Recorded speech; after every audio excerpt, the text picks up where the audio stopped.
Yesu akanatoa mfano wa mtu anayelisikia neno la ufalme na asilielewe. Mtu wa namna hii akipita tu mahali tayari ameshasahau kile kitu ambacho Mungu alisema. Akipita tu mahali kwenye changamoto ameshasahau ahadi ambayo Mungu alikuwa amempa. Hana tabia ya uvumilivu ndani yake. Hana tabia ya ustahimilivu ndani yake. Hana tabia ya kungojea. Kwenye ufalme ni wale tu wanaojua kusubiri malangoni pa Bwana ndio wanaoshinda. Ni wale tu wanaojua kusubiri magotini pa Bwana ndio wanaotoka na utukufu wa Mungu na kuudhihirisha kwenye kizazi chao. Hauna tabia ya uvumilivu ndani yako. Hauna tabia kungojea miguuni pa Mungu, miguuni pa Yesu. Hautakuwa yeyote kwenye hicho kizazi.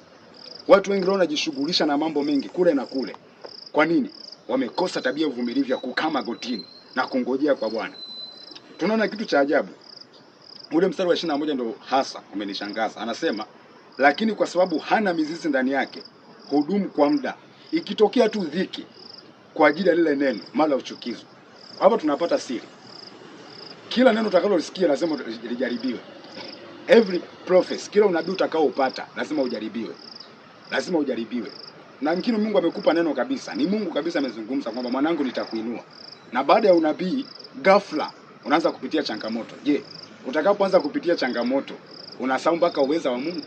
Unasahau kama Mungu kuna mahali alikuahidi kwamba atakuinua? Ukijikuta tu ni mtu wa kusahau, ni mtu wa kuacha kabisa na kuanza kulaumu na kunungunika, uwe na hakika eneo la tabia bado una shida kwenye eneo la tabia.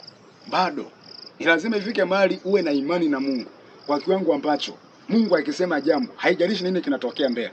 Wewe una hakika kabisa kwamba madam Mungu amesema, yuko pamoja na mimi. Nina hakika hata nijapopita kati ya bonde la uvuli wa mauti, sitaogopa mabaya. Kwa maana gongo lake na fimbo yake vyanifariji. Nijapopita katikati ya moto, nina hakika moto hautaniunguza. Nijapopita kwenye maji mengi, nina hakika maji hayatanigharikisha. Una imani ya namna hiyo. Na kwa sababu hiyo, yale ambayo Mungu amesema na wewe ni swala la muda, lazima yatokee katika uhalisia. Kwa leo tuna watu wengi ambao ni kweli kabisa Mungu amesema mambo mengi kwa habari ya maisha yao, lakini kwa sababu hawajajengwa kwenye eneo la tabia, wanapoteza vitu vya thamani ambavyo Mungu amewapa. Wanapoteza vitu vya thamani ambavyo Mungu ameviachilia kwao. Kwa nini? Kwa wakati ambao Mungu alikuwa amewapa neno la unabii, amewapa neno lake, amewapa ahadi yake, ilibidi ipite kitambo cha uvumilivu, muda wa kusubiri. Lakini kwa sababu ya kukosa uvumilivu, kukosa ustahimilivu, walipopita mahali pagumu, wakasahau mambo yote ambayo Mungu amewaambia.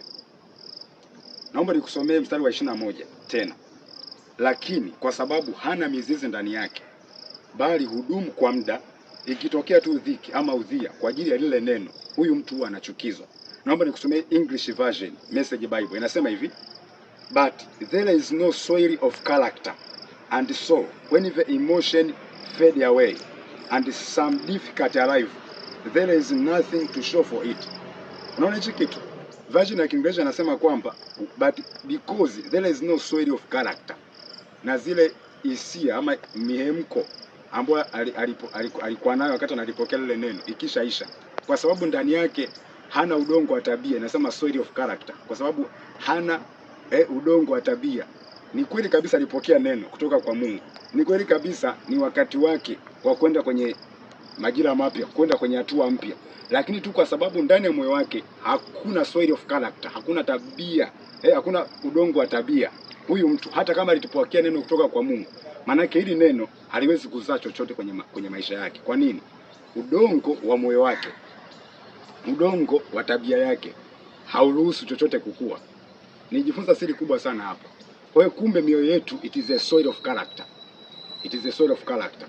Kwa hiyo kama kwenye moyo wako kuna udongo wa tabia isiyompendeza Mungu, maana yake udongo wa namna hii hauwezi kuzaa chochote cha kimungu. Kwa ili uweze kuzaa jambo la kimungu, first lazima uwe na soil of godly character. Lazima uwe na udongo wenye tabia ya kimungu ambao unaweza kupokea mbegu ya kimungu na ukazaa kitu cha kimungu.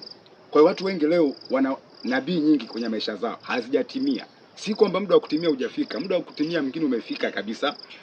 Lakini Mungu anapotaka kuja kulizaa lile jambo, anakuta soil of character. Ndio shida. Ndio shida. Bwana Yesu asifiwe sana. Kwa unataka Mungu azae kile kitu ambacho azae ule unabii, alitimiza lile neno lake ambalo amekupa. Lazima kwanza the soil of character iwe sawa na Mungu. Bwana Yesu asifiwe. Kwa kitu ambacho kinahitajika sio tu